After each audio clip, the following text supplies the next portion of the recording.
Yukon John Nord, his partner Scott Norton, and I'll tell you what, Yukon, you made quick work on a big spike jump. Listen up! My partner, Scott Norton, I'm gonna tell you a story.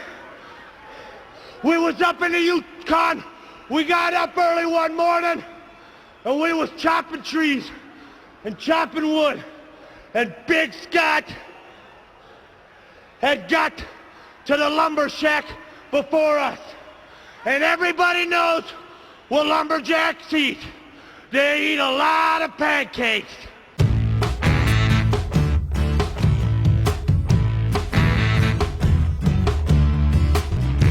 Gonna stick you in the eye with a foreign object.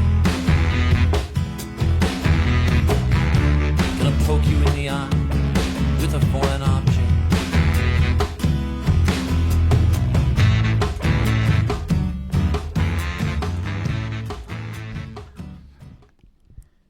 Hello, everybody, and welcome to the Blue Thunder Pod. I'm your host, Billy Sullivan, and today, as promised, I'm going to be covering both Raw and Dynamite.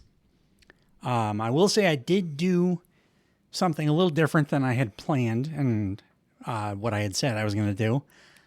I found catching up for the month and a half, maybe even a little bit more than that, of WWE programming that I had missed. Like going back and trying to catch up on all that stuff was just way too daunting. And I was never going to get it done. And I wanted to start talking about WWE again. So I figured it might give me an interesting perspective to just jump right into this Raw. Kind of like I was a new viewer of WWE stuff in general. I mean, obviously that's impossible, but like, I figured a month and a half away, like literally did not watch anything. It would give me a pretty fresh perspective. I was right. It did do that. But my one big question for everybody, and when I say everybody, I mean the listeners, my friends, personal friends, and my own personal life who are wrestling fans as well. I have just a single question for all of you. Why the fuck did no one tell me that while I was away from WWE programming, it became actually good? And not like on the level that I've talked about before, actually good. Like pre-performance center, good, entertaining, fun. Night and day from the last time I watched WWE to this Raw. Maybe I hope it wasn't just a one-off because they were in Calgary or because Bret Hart was there and they didn't want to embarrass themselves in front of Bret. But this was a different product that I watched just now. It was geared toward not just the fan base that they've already cultivated and already had and like spoon-fed. There's just so many positive changes. It's difficult for me to encapsulate all of them, but a few examples of just like the immense improvements that I saw on this show since the improvements since I last watched. I'll say the biggest one first, the fucking wrestling. Everybody on this show wrestled a distinct style, their own style. And not like the old, oh, you can have a style, but you still have to fit your style inside our homogenized performance center idea of what all wrestling should look like kind of thing. No. It was, everybody was wrestling their style. They're like they would in any other promotion. I did not get as much as a single whiff of performance center bullshit at any point on the show. Second biggest improvement next. And this might be even more important to me personally. They did not treat me, the viewer, like they thought that I was dumb as fuck, as they've been doing for 20 years. There was not like a million recaps of shit that just happened on the show In fact, there were almost no recaps at all. They were not needed either because we're not idiots. I was able to, from context clues and from the shit that was happening on screen at the time and the couple of well-placed brief recaps they did, I was able to catch right back on to what had been going on for the last month and a half. No problem at all. And they trusted me to do that as a viewer. And that feels way better. Watching a show that you do not feel like you don't feel like it's pandering or it's talking down to you or talking to you like you're a child. And by the way, I know that this is still like the show that is more geared towards kids.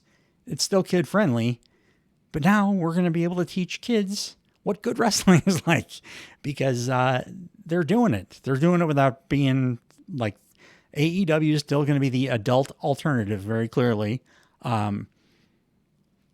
But this show is just so much better than anything they've done in 20 years. There was another thing. There's no weird commercial break timing where they'd send a wrestler down to the ring, music hits down to the ring, then they go to commercial, then they come back. And like when they come back, they do like a backstage segment. And then they finally get to the, introing the next wrestler. That's happened on every Raw that I have watched in my memory, like ever, all time. Going back to like Attitude, Ruthless Aggression era. That was the last time that they didn't do that nonsense commercial break stuff, and it didn't happen here. Like out of the fucking blue, they decided to stop doing that. Absolutely amazing how much that changed. How fast in the flow of this show. It flew by. I could have watched more after 3 hours. The next thing I noticed is that work rate is back in the WWE for the first time in 20 years for everybody. People that I didn't think were capable of like work rate based wrestling did it here on the show. The last little thing I'll note before I get into a little bit more or like about the specifics of some stuff that notes I took, stuff that stood out to me. No Michael Cole, and it was actually the guy that replaced him, new announcer guy, I believe Joe Tessitore is the man's name. Is a upgrade. At least in my opinion, is a upgrade on Michael Cole. Cole got better when Vince left, but he never got good. And this dude seems like he actually has potential to be a good play-by-play guy. And with all that, I'm going to have to change the way that I review and watch these shows. Because the truth of the matter is, since I started this podcast, I have always tried to treat like the WWE fairly when reviewing stuff, because I knew that so many people really enjoyed their programming. It would only be right for me to at least attempt to review WWE stuff through the lens of, does this work for their fan base? And for the first time ever, I did not feel the need to do that with this Raw at all. I enjoyed the shit out of it on my own terms. It felt like they actually considered a person with my sensibilities and tastes might tune in and catered towards me a little bit. I don't need everything to be made specifically for me. AEW pretty much does that. Warts and all. But this felt like at least a nod in the direction of somebody like me. I might be watching the show. Let's try to make it fun for them. And the result was that this show was just actually good. No qualifiers, just good. Not good for WWE or anything else. It was just really good. Now, all that said, please understand that I still will be making jokes about some shit. This is still pro wrestling, and wrestling can be very goofy, and it's fun to point out goofy shit. So just know that any jabs that I take now are coming from a very different place than they would have been in the past. But here are some of my thoughts from the show. I'm not going to do play-by-plays because with just me talking, I think it just works a little better if I talk about the stuff that stood out to me. Oh, and also if I'm doing both Dynamite and Raw on one show because the solo pods always go a little bit shorter. So if you are a person that still has no interest in WWE, I will timestamp in the description where the AEW talk starts, so you can hop there if you need to. My first thought was, upon starting the show, was that new announcer guy seems very enthusiastic, so that was like a good sign. You can't tell right off the bat whether he's going to be good or not at the nuts and bolts, but he was into it, and not so into it that he was a clown like Pat McAfee, just very into it, and that trickles down to the viewer. Something I already knew, but I had to mention the Wyatt Six have just fucking super dope music. And it had to be like an outside musician that they contracted or something, because there's no way that the asshole that they have been employing for their in-house music came up with the Wyatt Six theme, because it's great. The joke here I was gonna make because at this point early in the show I didn't realize obviously that it was going to be incredibly improved and different and changed. So the jab I was going to take was that American Made are a fantastic match for one another, which is true. They are. It's a great looking stable. And then what I said was, and I'm sure it won't hurt their credibility at all, that they get their asses handed to them every single week for 1,000 weeks in a row by the same guys in their first program as a stable together. But you know what? The match happened then, and it fucking kicked ass on every level. And I answered my own question there. Yeah, no, it's not going to hurt them if they put on bangers like that, all the time. If they continue to allow these performers to perform on that level, yeah, you can eat losses and it won't make a difference. They'll still keep their heat, because this match kicked all form of ass. Halfway into this match, I recognized that the new announcer guy is actually good. I was a little worried going in that we were going to have a Adam Lee situation on our hands again, but this dude is clearly into pro wrestling, like for real, and knows what's up. As far as this match goes, Eric Rowan was the standout for me. He is such a big, beefy boy, and he was throwing his body around like a maniac. He was great. I will say, one of those jabs I was talking about, Wade Barrett still sucks. He is indistinguishable from like the announcers in a wrestling video game. He's essentially an NPC who has like 12 rote lines that he just goes to and alters very slightly for every situation. I also noted that the Creeds rule, and if they were in AEW, there would be like 500 crabby old podcast guys, former wrestlers and promoters that are on WWE's payroll in one way or another. Those guys, the guys who I'm talking about, they would be calling the Creeds absolutely reckless and dangerous. They don't say that stuff because of where they are, but they would be saying that about these guys, which is part of the reason why they rule. It was just a wildly entertaining, I agree, Joe Tessitore, wildly entertaining match. Awesome.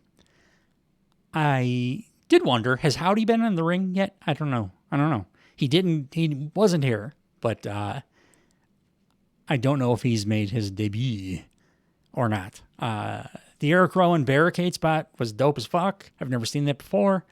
I still think Dexter Lumis is just a different wrestler that they started calling Dexter Lumis for some reason, because you're never going to convince me that this dynamic and entertaining performer that I see before me is the same guy that was kidnapping and I assume raping The Miz every week for like a year. Different guy. This guy's awesome. In this case, like, it worked out. I'm glad that Triple H likes to drag all his stories out like for an eternity, because this was an incredible match for me to return on. So I'm glad that this feud is still going on. One of the very few recaps they did was here. It was a nice one. They caught me up with what was going on last week with Liv, Dom, Rhea, and Damian Priest. It's stuff that I could have expected, but the recap was really concise, and they only showed it once, which I really appreciated. So I did note Finn is still a tag champ, which is fine. I love Finn, so that's fine. I do wonder if there were any title changes in the month and a half that I was away. That seems to have not changed very much, but that I can live with, whatever. Long title reigns are cool. Finn cuts a promo here, though, that, like, it stood out to me. He pretends he still has an Irish accent, I think. Because, like, only every fifth word, he throws a big brogue onto it. But then he, like, forgets that he's Irish and talks like he's from Ames, Iowa or something for, like, a paragraph. And then we'll rock out, like, something that sounds like Gaelic for 2 words. Unfortunately, there were still what chants during his promo, so that's great. It's going to take longer for me to come around on the WWE fan base than the product itself. Damian Priest had, when he came out, he had like a fog machine effect. I don't know if it was residual fog machine from the Wyatts, or if it was Damian's own fog machine, but it suited him very well. And Damian in general, Damian Priest, I can't even tell what he's doing different than what he was doing for the longest time, because it, like, if you like break it down beat by beat, it kind of seems like basically the same guy doing the same stuff, but I just like it way more now. So maybe it was just like always a babyface character that he was just in the wrong role, and now he's in the right role because he's great now.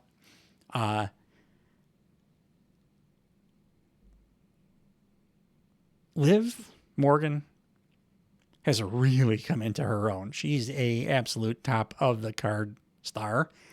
MJF knew what the fuck he was talking about way back when. We should have listened to him. He was all in on Liv. I think he was trying to bang her, but like also was talking about how much potential she had and how talented she was. Also, Oos, baby. It seems like Jey Uso must have acquired like superpowers in kayfabe while I was away, because when he hit the ring, what had been going on was the Judgment Day, the new Judgment Day were doing bad guy stuff, but like there were like 40 bad guys that all like hauled ass out of the ring with a single Jey Uso. So everybody's scared of my guy Jey. I'm fully come around on Jey Uso. I'll talk about it in a little bit.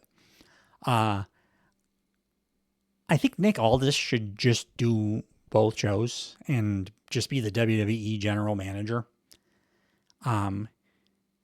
He's the only entertaining authority figure in like the last 25 years of pro wrestling.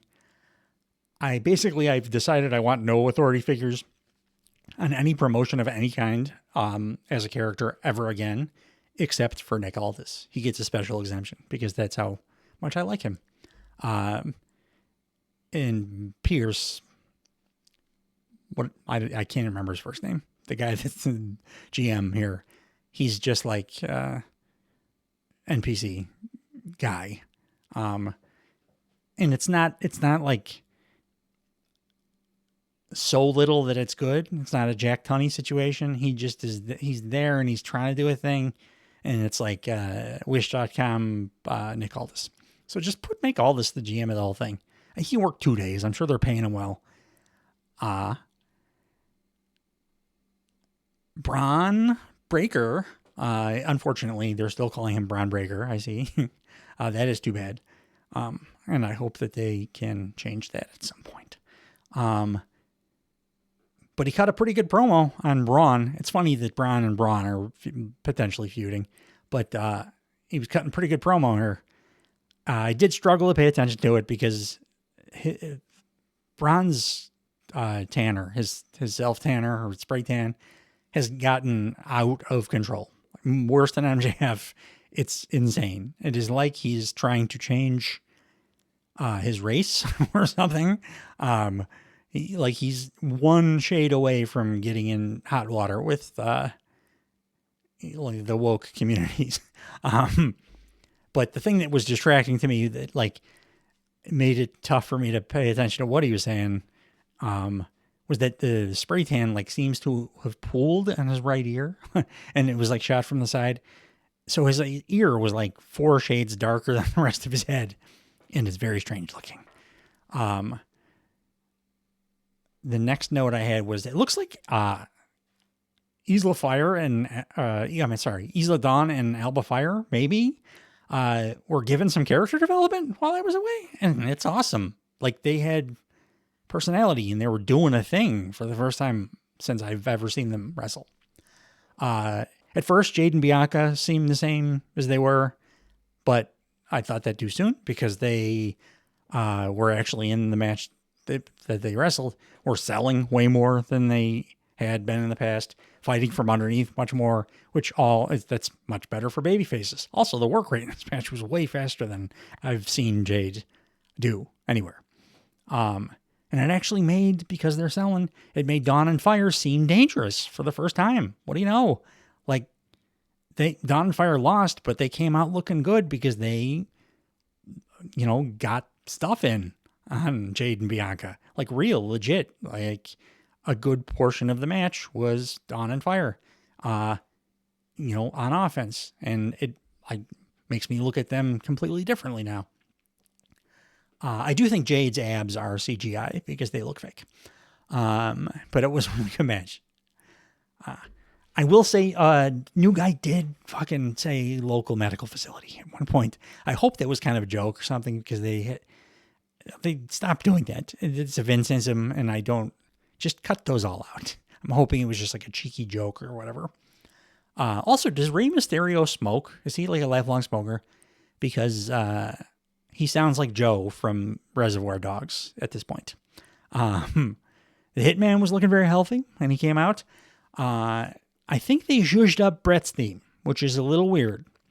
It sounds 90% the same as it always was, but there's different stuff in there. It's a cover of Brett's theme. I am all for change, obviously, most of the time, but something like this, I think you just can't change Bret Hart's theme. Not at this point. And it is slightly changed, weirdly. I swear to God, if they fucking try to zhuzh up Sexy Boy, I am going to write a strongly worded letter. Also, Brett's sneakers he was wearing were absolutely fire. And he sounded great, too, cutting his little promo. By the way, I did just watch a YouTube video that has reconvinced me that the Montreal Screwjob was a work. I changed my mind weekly on that one. But they made some really compelling points. Obviously, the Gunther, Bill Goldberg is my favorite wrestler. You're number 2 behind him, slightly. To Bret Hart was a great line. And that was a nice little back and forth between the two of them. Gunther's great. Sami Zayn coming out in a Flames sweater, Calgary Flames. The Quebecois, it must have held a day of mourning. I know that it was a Gaudreau jersey and because of that dude passed away, but I guarantee you that the city of Montreal still hated seeing that. It is something I noted. Pretty impressive now. in retrospect, that Pete Dunne was able to continuously get all of that hair under the newsy cap that he had on all the time when he was Butch. I don't know how he did it without it like puffing up real high, but he did. At this point, I noted that Braun's other ear is normal because he was cutting a promo from the other side on somebody. And his other ear is uniform in color to the rest of his head. Braun's really got like that, like, quote unquote, every dickhead from your high school's football team character, like locked in. He is great at that. That's what he's doing right now. I look forward to seeing funny Braun again down the line, but he's doing what he's doing right now, and he is doing it well. I like that they have had they're one of their Latino factions facing off against non-Latinos, except for Dirty Dom. So they're not all mushed together like always in the past. The wrestling, I noted that the wrestling on this show at this point was 100% fantastic. And amazingly, that actually continued. Every single match was good on the show. I could have used a little bit more wrestling. I mean, I don't think they should, though, because that's like, for me, freaky little me, this was the right balance for WWE. But it was all great. All the in-ring stuff was great. Dude, the women's tag division feels like it's legit and deep for the first time since it was established. Like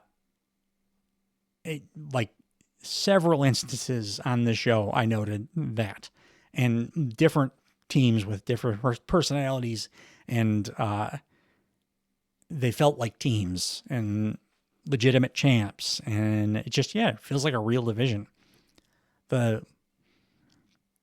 You know what? Come to think of it, they didn't really do anything with women's single division. So they must really be focused on establishing the tag division, which that's great. They are still calling the one faction the Pure Fusion Collective, which is disappointing. It's more disappointing even than Braun Breaker being called Braun Breaker still. But the faction rules. They're very good together. They got to fix the name. Man, Zelina has gotten so much better in the ring than when she started. And all she could do was that one Hurricane Rana and then just talk real good. She reminded me a little bit of watching this match of AJ Lee, actually. So high praise for Zelina here. I think that Drew McIntyre and CM Punk are going to feud until the universe dies heat death. So we can look forward to that. But the Hell in a Cell that they're going to have should be fun as fuck, I'm sure. Their matches, I said I hadn't watched anything. I did watch the Drew Punk matches because it was the most interesting thing. I just grabbed those like clips. Really just watched those matches. And honestly, until now, their matches together have been like weirdly meh. They don't have great chemistry.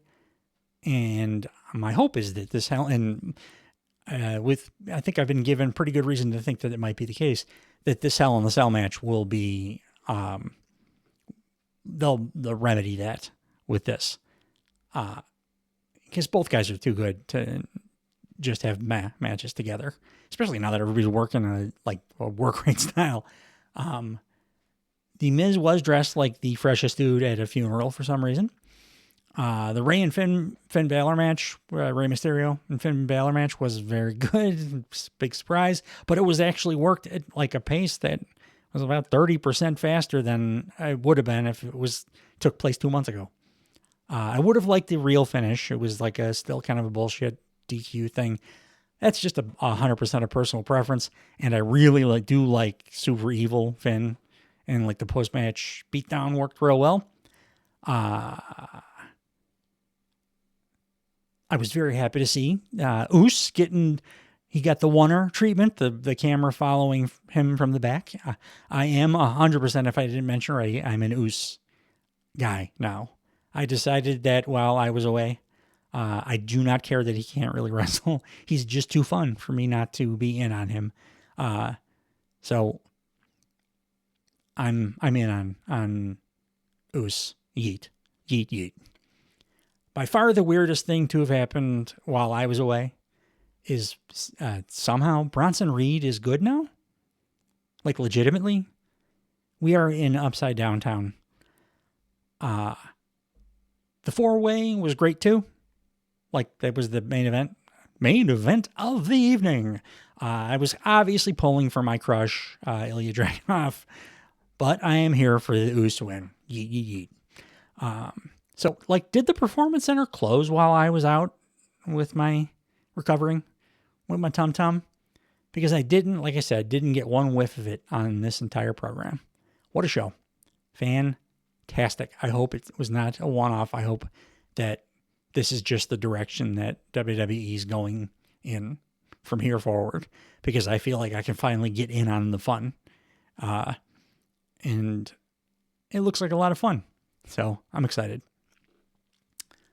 Next up, we're going to talk about Dynamite. Dynamite from the Rupp Arena in Lexington, Kentucky. I saw today that the ratings for this episode were up pretty significantly, like 100,000 or something higher than they were the week prior. So I'm thinking doing more attempted murders probably is a good idea. Like, that'll be a boon because of what happened at All Out, and then this show got the ratings boost. So I guess that's what people were waiting for to tune in, is attempted murders. They did a Moxley cinematic pre-tape, which I really liked. The production quality was super high. I am enjoying this Jon Moxley much more. I hope, my only fear is that I really hope that this does not veer into another, like, authority figure territory, which it has some potential to do. I don't think that's where it's going to go, but that's my only concern. It was funny seeing Darby Allin skateboarding into the arena. I then wondered if he skateboards, like, from town to town when they are traveling. Just, that's his only mode of transportation at all times. The Patriarchy did an in-ring interview with Shivani.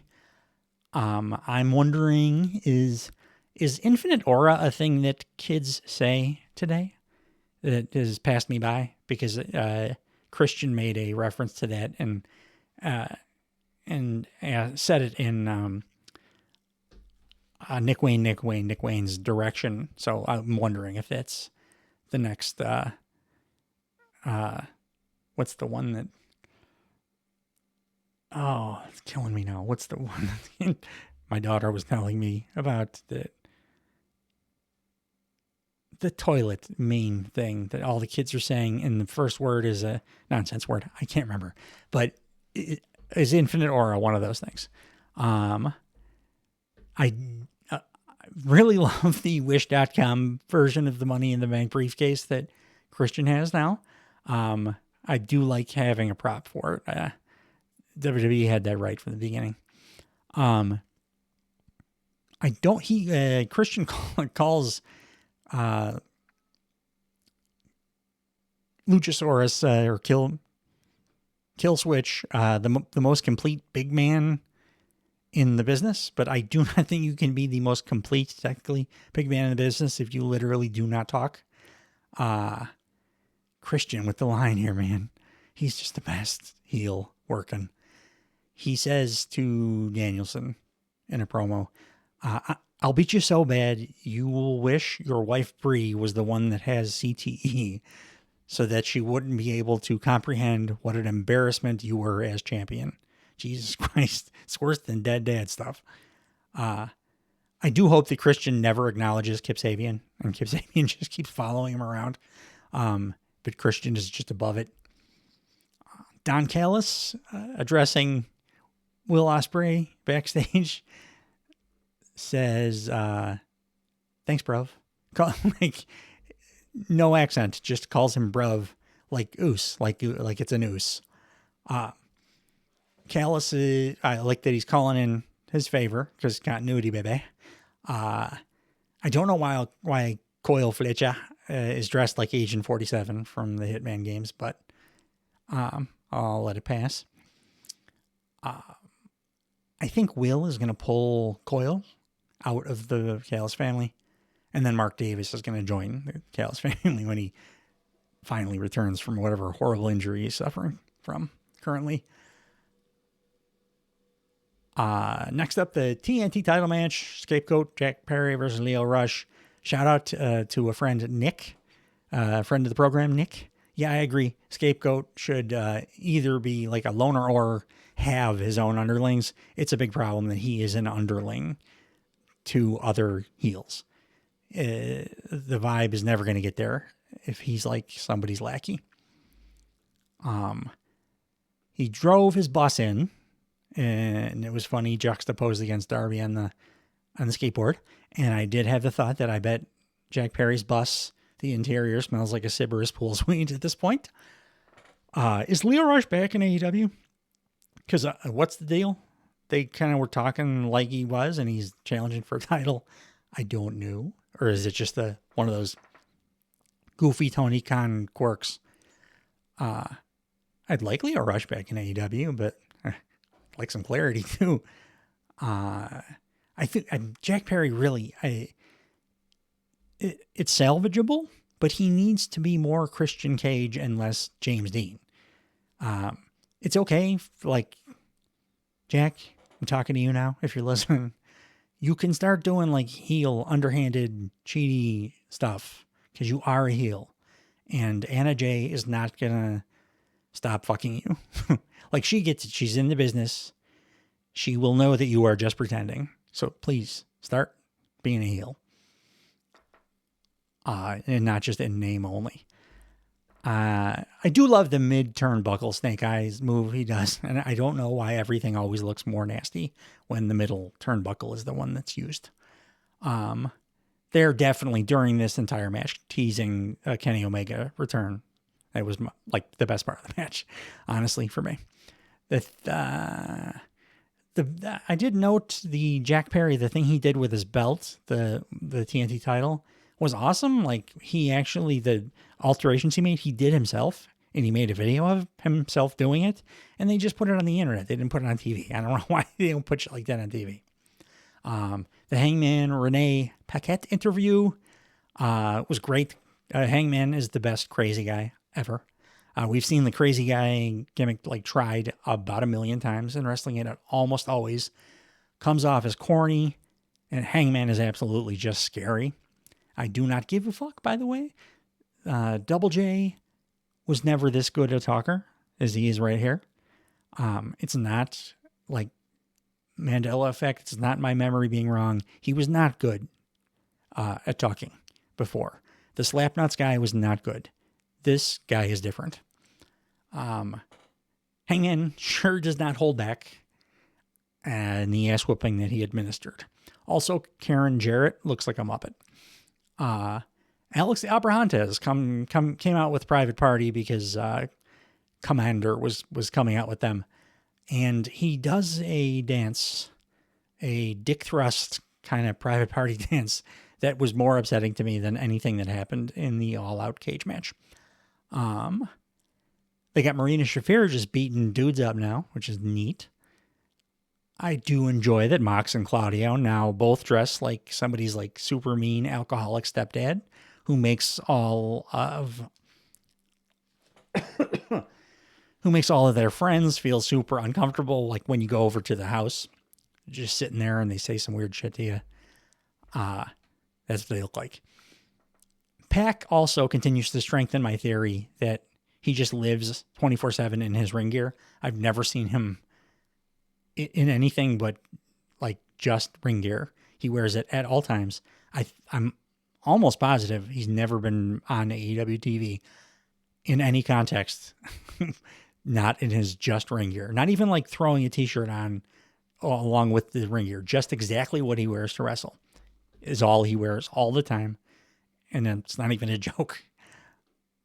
I kind of want Orange Cassidy to put orange juice on all of my white clothing because the way that it turned out for Jericho's jacket, it looked pretty dope. Although Taz did point out that the jacket must stink at this point because it happened 5 years ago and he's left that orange juice on there for 5 years and he's wearing the jacket. Ricochet and Sammy Guevara had a match. Sammy Guevara's man bun thing is absolutely absurd. I do have a theory about why Ricochet is feeling kind of flat. So, like, Ricochet in 2016 was the toast of the town. It's still that Ricochet Will Ospreay match is like the most gift match ever. And it was incredible when it happened. But what happened after that, like after Ricochet went on that incredible run on the Indies, after he was Prince Puma and all that stuff, and people consider him like among the best wrestlers on earth, particularly the internet wrestling community did. He signed with WWE, which that's fine. But the other thing that happened that had more of an impact on Ricochet did not involve Ricochet. It was like 2017, 2018. At this point, Ricochet now is off the indie scene, is in WWE, and Kenny Omega decides, I'm going to change the world of pro wrestling. He was the first guy to hybridize like lucha libre, luchador stuff mixed with Japanese strong style, essentially, what they call the hybrid style now. But Kenny Omega created it. And when he did that, everybody else that did flippy shit had to either evolve or be flat. Like, everybody had to get brutal. Will Ospreay evolved to the point where he may be more brutal now in his matches than Kenny Omega, but you had to get that hard edge, like the striking and stuff. It had to get there. And Ricochet, because he was no longer in that community, never really developed that. And now he kind of just seems like Action and ready. Because just flippy stuff does not fly these days. Like Sammy Guevara gets by without being super brutal because he adds his I'll jump off of anything from any height crazy shit. And that works a little bit. I mean, he's not super over or anything, but for his matches, at least it works all right. There was a point where Ricochet got thrown into the guardrail and this like super hillbilly lady turns to him and very earnestly says, I'm sorry. And that was funny. Good to see Mortos, the Beast Mortos, getting pretty consistent time on Dynamite now. It's super dope. He's going to make Ricochet look real soft, though, when they wrestle their match. The Elite kind of suck right now, except Okada. He feels like way above them because of his like natural, confident charisma. Also, he's just been way better in the ring than the rest of the new Elite. God damn it, Jon Moxley, just come out through the tunnel, for fuck's sake. He went through the crowd again. God damn it. Shout outs to this. Darby's mic is a billion times better than it was. Maybe head trauma actually improves his brain because he was on par with Moxley here in what was a great segment. My favorite thing that happened on the show. It was absolutely super effective. I think I know where the long-term story is going to go with this. And if it does go there, it'll be super awesome. I think that what I think is going to happen is I think Darby's going to, Moxley gaslit him into giving him the match for the number one contendership. I think that Darby's going to lose it. I think that Moxley is going to go on to defeat and retire, although he's not actually full-time retiring, but defeat and retire his former partner and Danielson.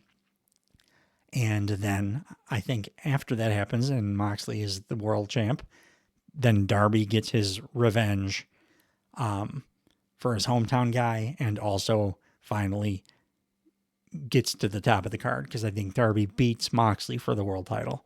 And that would be great because I can't think of another pairing where I would be cheering so wholeheartedly for one guy over the other, like really behind the babyface against the heel.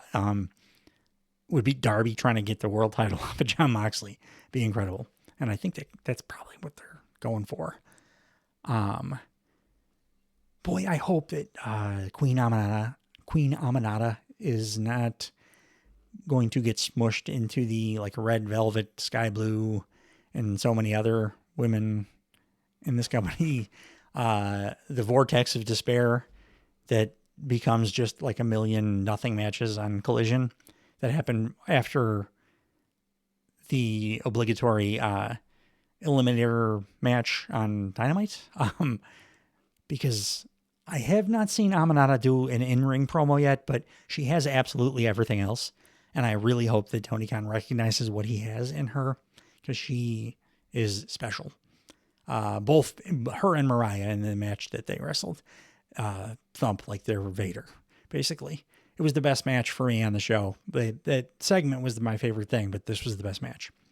And also, nice, Mina Shirakawa is going to be returning soon. Jericho, if you're going to do a thing, like a thing with a nice car, a wrestling thing, they do a thing where they bring the car in and it gets destroyed. And they did that here with Orange Cassidy. But if you do that, you show the Bentley one week, and then the next week is when you do the thing. You don't introduce the Bentley and then destroy the Bentley in like 20 minutes after. That's what he did. And it would have had more impact if it was an established thing for at least a week. I enjoyed the reference that was made to the tie choke that Justin Roberts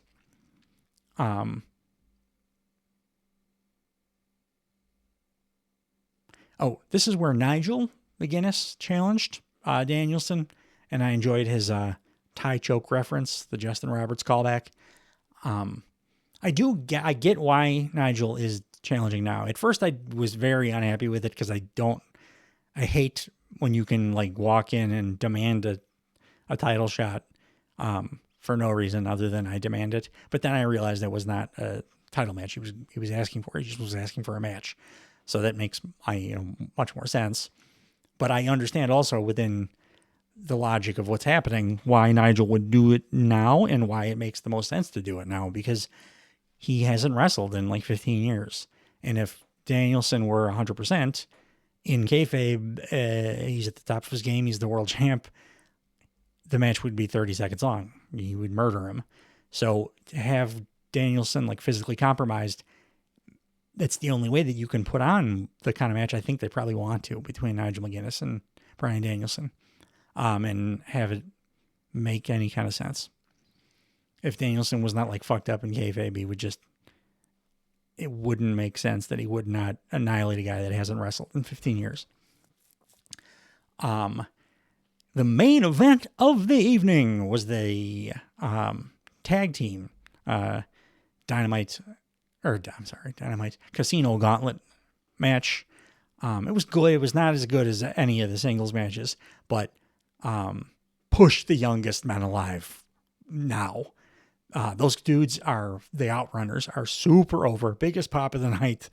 It was incredible. I like what they're doing with Ospreay and Kyle Fletcher. I think they're probably trying to inject some life into the tag division, and that's fine. And I think that will help. But also alongside that, please push the Outrunners and MXM and Iron Savages, Grizzled Young Vets, and all these kind of new tag teams that have a lot of potential to flesh out that division and get it back to where it should be. The Outrunners, my one critique is they need to get in sync with each other on the double bicep pose, because everything else was great, but they didn't do it in sync. Their timing was a little off on the double by. I will say, Ospreay and Kyle Fletcher are going to expose whether the Bucks have lost a step or it's been intentional that they're slowed down, because I think it is impossible to have a tag match against those two, against Will Ospreay and Kyle Fletcher, and not work your best work rate. And I think we're going to find out what that is for the Bucks now. Anyway, I did enjoy this Dynamite. I actually thought Raw was much better than Dynamite this week. Weirdly, not just like on its terms, but I enjoyed it more. For the first time, probably since the creation of AEW. I don't know. Raw just kicked ass. Anyway, thanks for joining me, guys. Hope you're back again next week. Hope you stick with me because I love doing this, and boy howdy, I sure do love pro wrestling. He's simply ravishing.